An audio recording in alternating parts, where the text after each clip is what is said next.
Hey guys, how's it going? My name is Adam. How to access memories on Snapchat? Go ahead to your App Store, Google Play, and then what I'm gonna do, I'm gonna just type right here Snapchat. I'm gonna double check if my Snapchat app needs to be updated. If it does, just go ahead and do it, and if it doesn't, just move along to the next step. Now what I'm gonna do, I'm gonna just go back to my screen.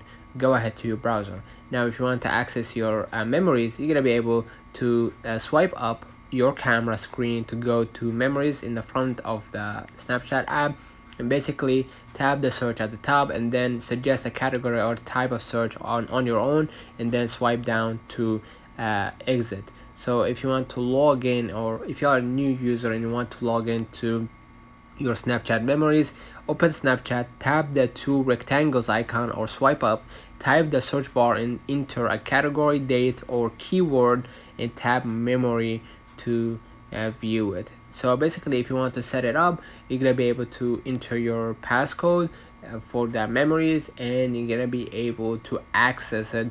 Basically it's very open to any Snapchat user who wants to access their memories. If you have if you spend a lot of time shooting videos or taking pictures on Snapchat. So basically that's it. Let me know in the comments if this video helped you.